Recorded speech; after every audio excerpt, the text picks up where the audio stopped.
So the meta is evolving, and with it, the thief meta build is evolving. Before, the meta used to revolve around firebrands, scourges, and big team fights, and because of that, sword dagger thief was the go-to build because go into team fight, you want to hit something with a lot of boons. You want to share boons to your allies. However, the meta is now moving kind of away from firebrands. I mean, firebrands still exist, but they're more of a kind of like bursty kind of build, and they're not that hard to kill anymore. And thieves are very meta right now, so fighting other thieves is useful. So DP is one of the builds that's really good against other thieves. Any kind of like offhand pistol build is really good against fighting other thieves, right? So naturally, a sword dagger thief is going to have issue fighting one of the new builds that I'm about to show you, right? So another thing that's changed the meta is it's going further towards roamers, right? Not just thieves, but roamers instead of DPS. So like revenants are kind of like roamer DPS, and necros are kind of like stationary DPS. So the meta is just like very mobile now, and I feel like that's a really big issue because it's like rotations don't really matter. It's just everyone just zooming around everywhere.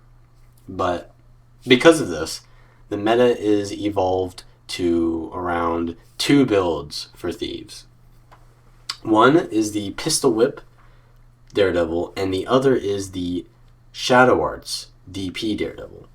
And I'm going to go over why those builds are used and what those builds are. So first of all, you have the Pistol Whip Daredevil. And this is just, the idea of this build is just using as many modifiers for your dodge as possible. So whenever you dodge, you're going to heal, you're going to remove conditions, you're going to gain boons. You're just going to gain a lot of stuff from dodging. And you're also going to be able to dodge a lot because you have acrobatics and permanent vigor. So, with a pistol whip build, you're going to be spamming 3 a lot. And that means that your damage is also evading. And it basically just does everything with one button, right? So, you're going to be taking pulmonary impact as well with this build because as opposed to like dash DP before, you had to like choose between whether you wanted a headshot to interrupt the skill and then you get a little damage from PI as well, or kind of like using your initiative to just deal more damage. But with Pistol Whip, you don't really have to make that choice. You just use Pistol Whip and it does all your damage for you and it interrupts. And then you get PI on top of that, so it supplements your damage. And for runes and sigils, they're pretty standard. I take Ruthlessness. Infiltration is kind of okay, because you're going to be interrupting people a lot, so you want Might. And the reason why a build without Deadly Arts can deal damage is because of the power creep of Swindler's Equilibrium. So this gives you 240 power, which is really good. And of course, the strength of Pistol Whip is just, as I said, all of your damage goes into a skill that also does evades and can interrupt and give pull. So you do plenty of damage, and you have plenty of survivability, because everything here is pretty much survivability. It's very little damage here is invested in the traits. So, yeah, it's a pretty high skill cap build, but it's also a pretty easy build to play. So, like, for example, if I'm new to Thief, I can just come over here and just go in and, spam Pistol Whip, and I'm pretty good. But the thing is, a really good Thief will be able to position their Pistol Whips and be able to time their Pistol Whips. That's kind of the skill of this build, comes from being able to mind game and predict.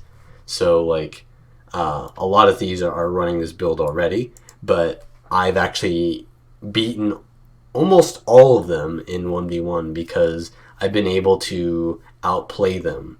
And so that's why I feel like this is going to be a meta build, and it's going to stay a meta build for a while, is because not only can it see play in a lot of levels of play, not just like tournaments, because it's a high skill cap build, but it's also just kind of like good in many situations, right? That's kind of what a meta build should be, is versatile. And it also has a really high skill cap, so it's not like one of those dead end builds where it's like, well, I can't really get any better at this. This is like, the pinnacle of gameplay. Is just pressing 3. But unironically, it really is, because there is a lot of skill to the thief class, and just because the pressing of the skill is like, just one pressing of the skill, it's more about the timing and positioning. That's always how thief has been. So you want to learn how to position yourself. You want to be able to stow your pistol whips and not waste your resources. And the next build I'm going to be showing you is the Shadow Arts Daredevil DP. And this one is a little bit more, it's a little bit more experimental, but I think that it's very good for the exact same reason that pistol whip build is good. And that's because it has so much survivability built into it. So it has Shadow Arts for, self peel. It has, trickery as normal. And then one thing that's changed is I'm taking the Zerk amulet. Now, the Zerk amulet kind of allows DP Thief to do more than just burst. So before you play Deadly Arts DP and then you do your burst, then you'd kind of like run out of Assassin Signet and then it'd be over.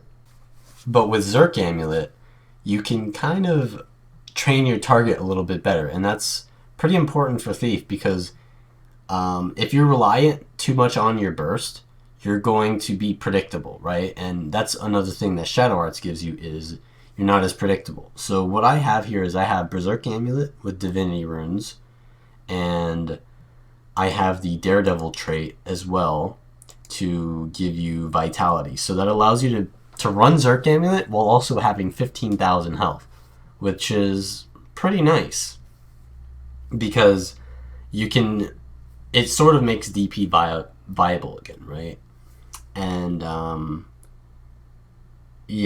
there's some theory crafting behind this that's kind of complicated, but basically you're losing out on a little bit of crit chance here and there, and you gain some of it back with Divinity Runes, and then you also are losing a bit of power, but because you have Assassin Signet, you're making up for a lot of that power already there, so you don't need that much power. So yeah, basically how this build works is, you have your trickery and stuff like that, but instead of Deadly Arts, you have Shadow Arts. So Shadow Arts has been reworked, and Deadly Arts has kind of been nerfed over time. So what did Deadly Arts give you? So basically Deadly Arts gave you Mug, and then you take either Even the Odds or Panic Strike, and then Improv. Improv has been nerfed so that you don't have your Elite or your Healing skill proc anymore. And then you have, Panic Strike has been nerfed over the years, but you usually take Even the Odds. It's not an amazing trait, but it's pretty good. And then, Weakness, which isn't really useful anymore because you get that now from Weakening Strikes automatically in a passive Daredevil trait. And the poison on Deadly Arts can come from a trait in Shadow Arts I'll show you. So it's kind of like Deadly Arts has become obsolete, because the only thing that you're getting unique from it is Improv and Mug. And that, those have been, one has been nerfed, and then the other is, it's pretty good, but it's not necessary. And it's also, I'll show you in Shadow Arts why it's also replaceable. So in Shadow Arts we have gain stealth when you use a healing skill, which is really nice. That's also why you're using Withdraw instead of the Channel Vigor, because there's just no counterplay. You can't prevent them from getting stealth. It's just better to use Withdraw with Shadow Arts. Shadow's Embrace is just your Condi Cleanse. It's really nice because you have all the movement inhibiting conditions from Dash get removed, and then all the damaging conditions get removed from stealth. And that's why you have to kind of be careful about your stealth as well, because if you're revealed and then you get a ton of condies on you, you want to go into stealth. But if you're revealed, you can't do that. So you have to be careful and kind of like time your cooldowns very properly. And then obviously stealth is longer. This is really nice because it allows you to be less predictable, right? The Deadly Arts DP was more predictable because when you went in stealth, they knew 3 seconds from now I have to dodge sometime in between there. But with Shadow Arts, you have a lot more time to go in for that backstab. So if they are trying to play around it, then you can be more patient and see what they're going to do. And also you get 50% movement increase in stealth. So you're going really fast, and this helps you keep up with everything because you have dash, right, to move really fast. And then you have, in stealth, you're moving faster too to really position your backstabs. So it's really good, the combination of those two traits, dash and Shadow Arts, because it just allows you to have superior positioning, which is so important for Thief, and especially with this build, because you don't really have as many passive evades or evades on your weapon set as the other build.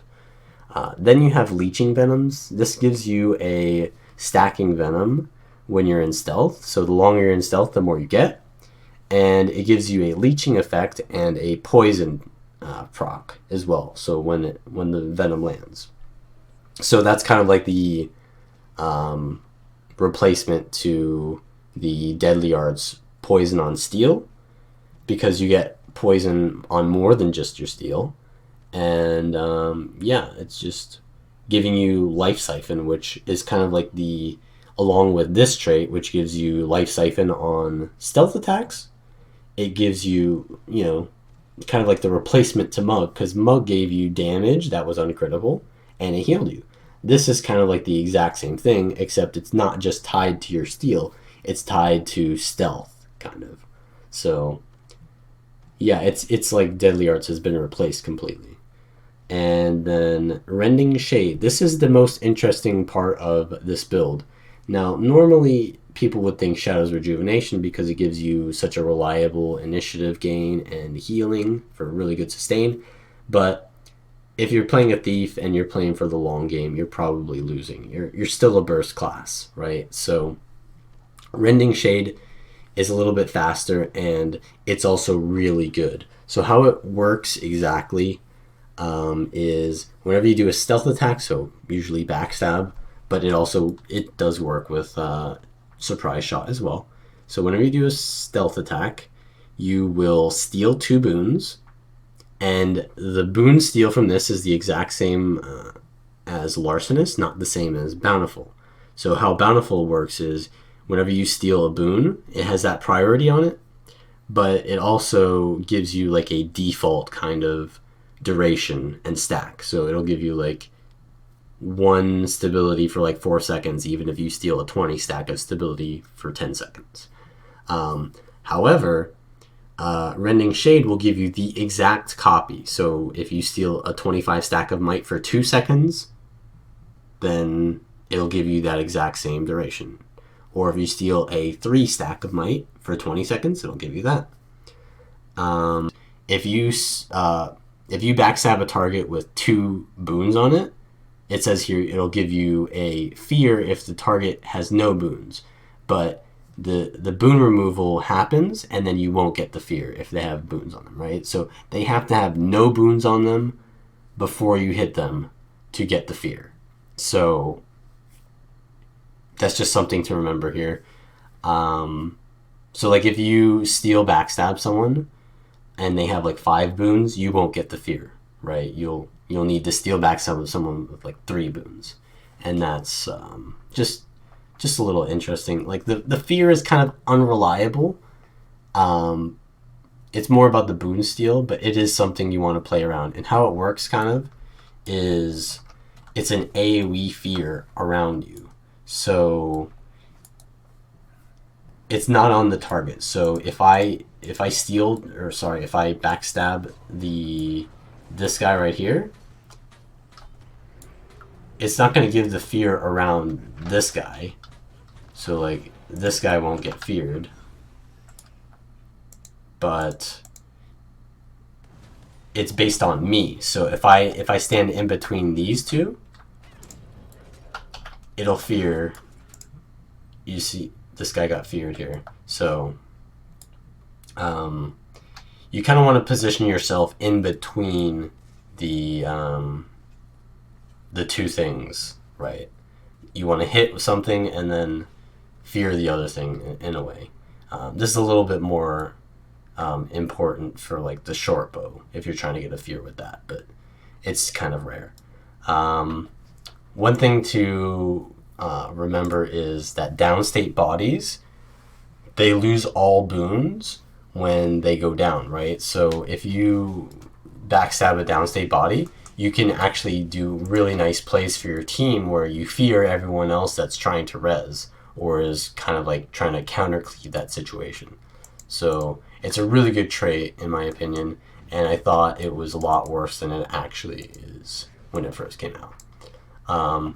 Another thing with Rending Shade is you often don't need to steal with your backstab anymore because you don't have mug. So a lot of your burst just comes from the backstab itself. Like there's no mug to supplement your burst, and that allows you to be a lot less predictable as well, right? So like I can go up to this guy and be like, yeah, I'll backstab open, and then maybe say it's an engineer and they're going to immediately use a bunch of stability on themselves, and then I'll steal right after that, and then I'll pressure them some more. Maybe they'll dodge a few times. I'll precast a black powder into that and then get another backstab. Like I absolutely do not need to tie my backstab to steal, especially because it's easier to land your backstab because you have that super speed in stealth and you have dash. It's very easy to position. And swipe is really not that good for steal backstab anyways, right? Because you don't... There are some situations like when you want to break someone's block and then backstab them immediately, right? But it's still like you can disjoint your steal from your backstab. And I feel like a lot of these are going to have trouble doing this because they think, oh, burst, I steal, right? But no, not really. Steal is, if you really want to use it to its maximum, it's a port and an interrupt. Not really like necessarily a, oh, I'm doing damage now, I want to steal. So yeah, that's pretty important. So a lot of times you'll stealth up and you'll have a really long stealth, and say it's like a firebrand. Yeah, you probably want to use steal backstab on a firebrand because of Aegis, and then you can get a nice fear off on them, right? Like you just saw there, because you steal the boons. And with that fear, it gives you enough time to follow up with a Heartseeker. So you can do something like that into Heartseeker, and then you can do a lot of damage like that. And say like it's a ranger, you know, you want to hit them during their block with the steal, but they're not going to block until after your steal, right? So you want to, or not until after your burst, right? So you want to like bait out their blocks by, you know, bursting them with backstab, and then, you know, going in with the steal to break their blocks for your team. So yeah, and the reason why this build is viable with all of this lacking of damage is because of Assassin Signet, right?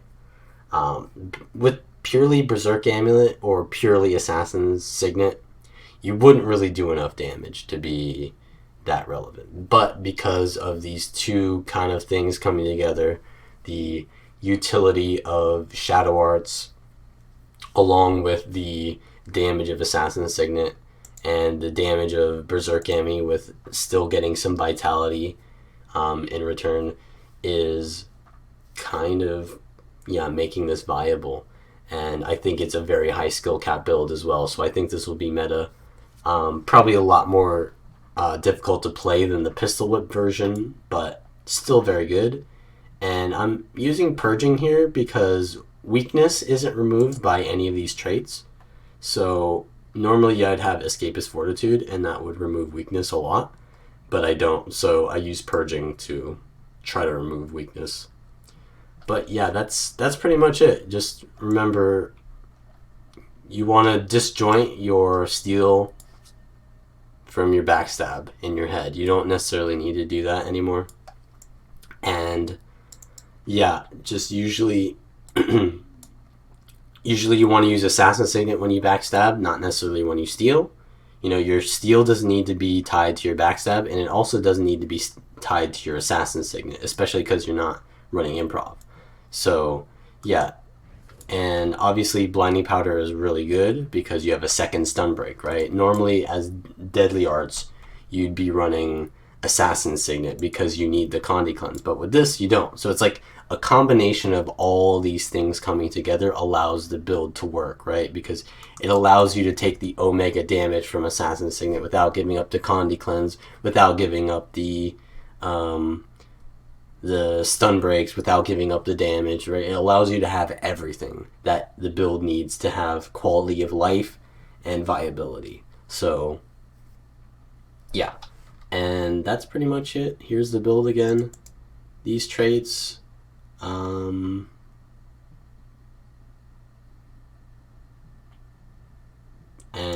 these sigils and runes, divinity, Zerk.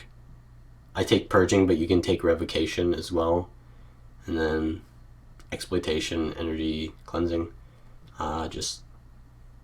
Yeah.